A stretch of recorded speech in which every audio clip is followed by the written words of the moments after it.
With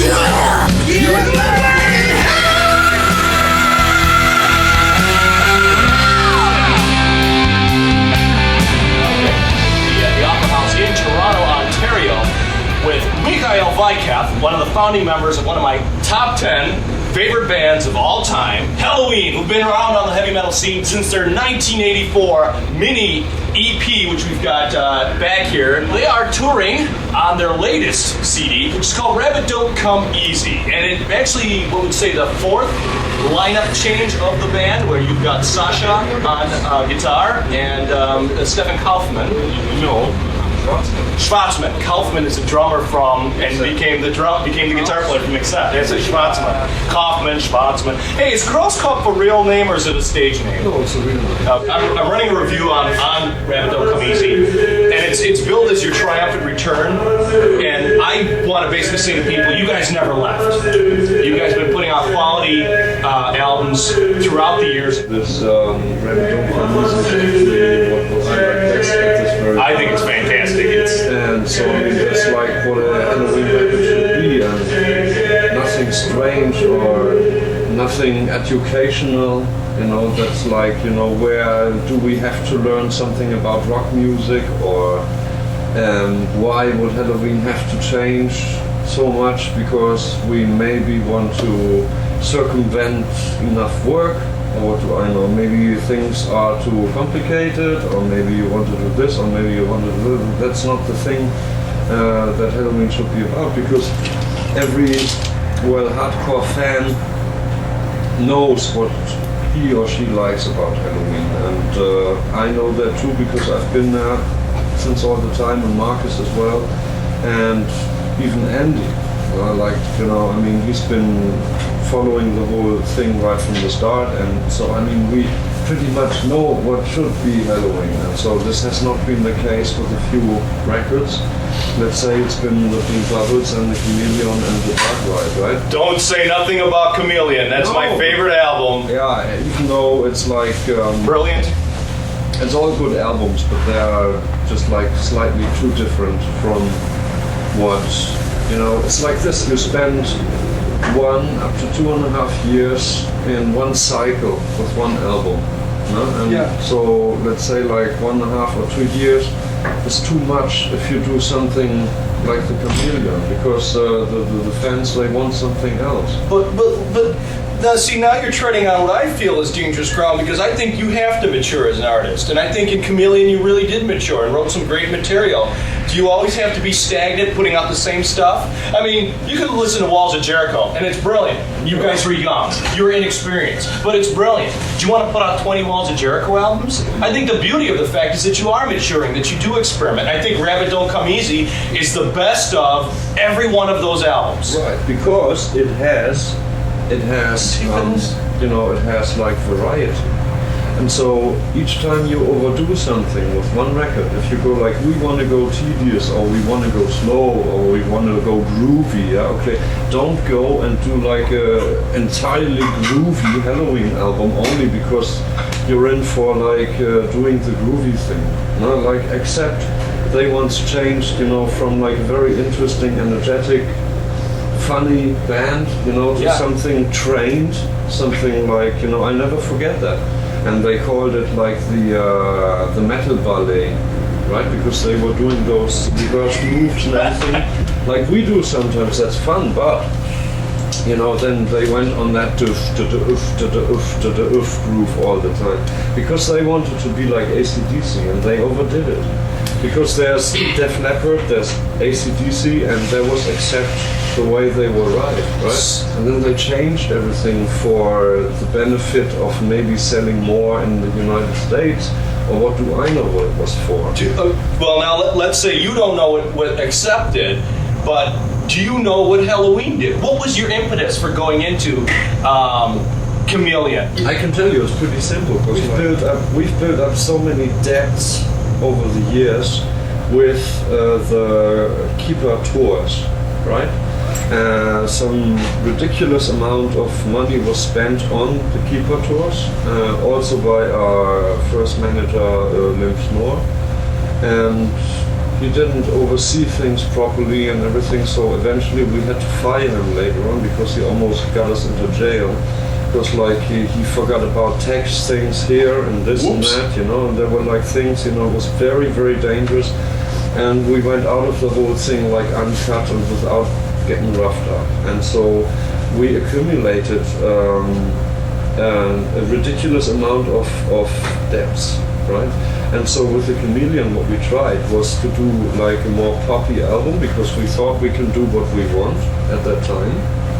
And as long as you do it fine and right, because the Chameleon, no matter how you like it, could have been a lot better, even the same. And then later on you would have said you still like it's your favorite album and everything. Still, we could have spent more and better care to make that album even better, and you wouldn't have complained. It's just that, like, you know, it's too tedious and there's really not too much of that speedy feel or whatever. But you know, the thing is, the idea was we wanted to make it major because we were on EMI and we wanted to sell big time of this record to get rid of our fucking debts. And that's what it was. And so then, you know, debt comes to us all. It was a mistake because it didn't come along well. It's not a mistake. It was not a mistake. It's a brilliant album, and I think it should be. I think you should be proud of it. And you've moved on. I just said that the thinking. Yeah. Well, you know, and these things happen. These things happen. That's the beauty of life. And before we tell you something, like if we wouldn't have continued and like been, you know, coming up with quality hard rock, heavy metal, power metal, whatever afterwards, right? We'd all be somewhere, you know, in like unemployment offices, you know, suffering from huge debts, right? Yeah. We could only work that off because we've done the Master of the Rings and the Time of the Oath. You know, after the Time of the Oath, we were debt free. and you know. But remember how long it was. Ever since the Keeper one to the... So that was a good 6 years, because Keeper was 89, the second tour, then Heavy Metal Hamsters was like 90, so yeah, it was a good 6 And years. we also had to pay off money to like Noise Records, because they had like a deduction of things up till the Better Than Raw included. Did Chameleon make you the money that you thought it was going to then? Not at all. Not at all. So you had gone with the intention. Wanting to move on, you know, after Chameleon was a big change. You had lost founding member, drummer Ingo Schwichtenberg, and then, of course, Michael Kiske left as well. And then that's what... Fired. Or he was fired. Whoa, we're getting a scoop on this. This rules. I mean... Stay warmer. Let's get the scoop. This is gold. Okay. Yeah, we're keeping that.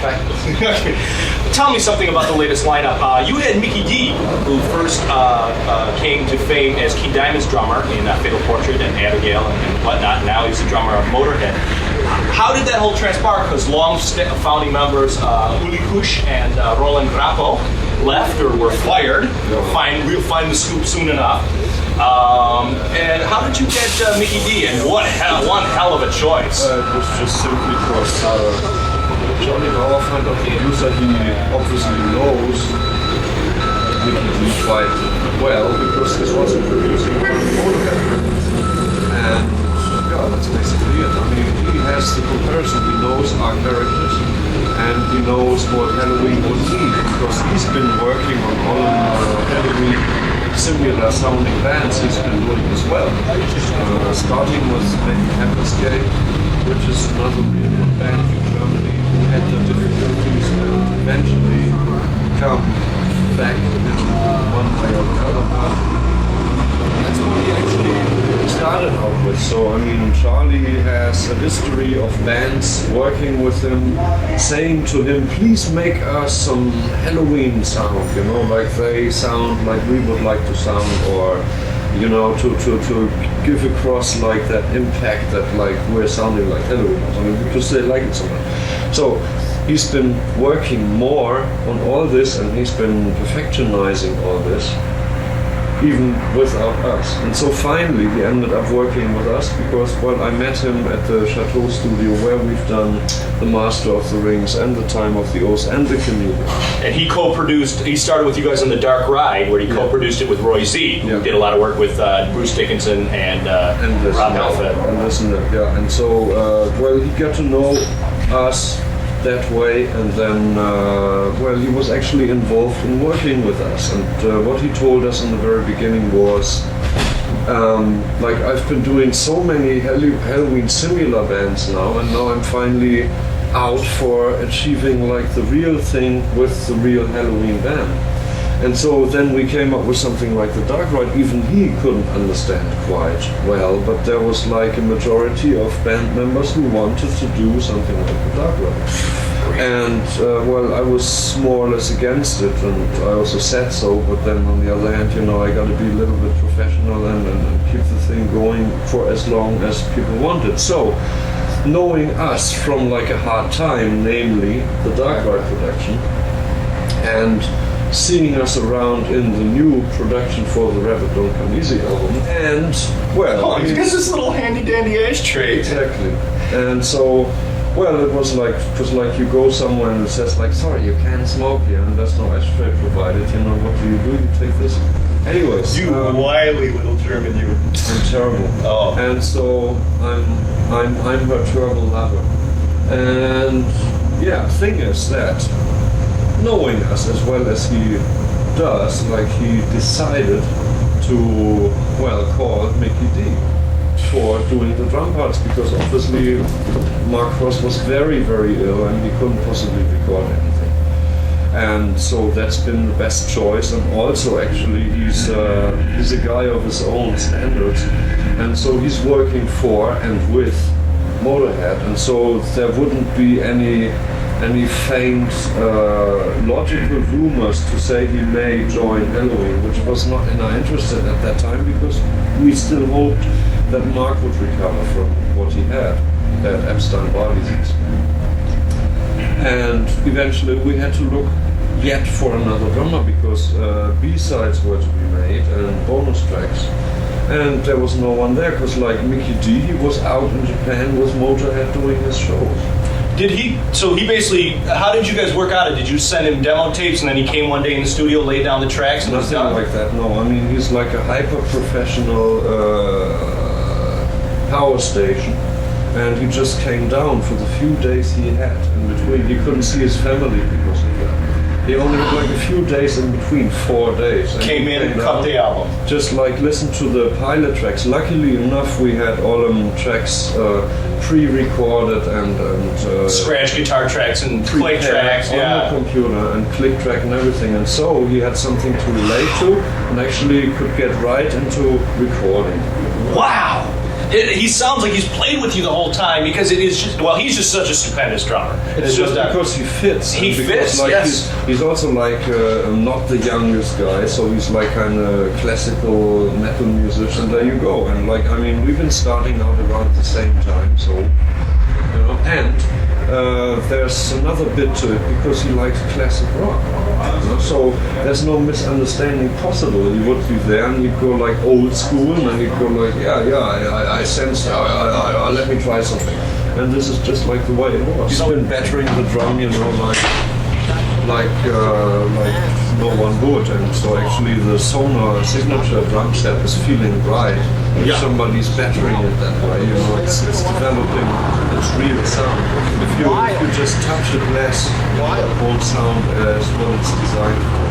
And so on this album you have like the utmost Sonar sound you can have. You sure do. It is a return. It actually hasn't had that much thumping skin probably since Ingo was with the band, probably prior to Walls of Jericho. Even he didn't. I have to agree. As hard. Mickey is definitely the heaviest drummer that you guys have had at all time, and you know, no offense, Ingo and the rest of the piece. Even though I must say that Stefan here, you know, he's like destroying the drum skills in a matter of like, I don't know, every 6 tracks or whatever. I mean, I have the effect that he's hitting even harder, even though it doesn't show. But you hear it. Like I'm on stage and we play, and I stay I'm standing like maybe 6 meters from the drum set, or even more. Still, I get the wind out of the bass, you know, my hair and everything. I mean, that's it.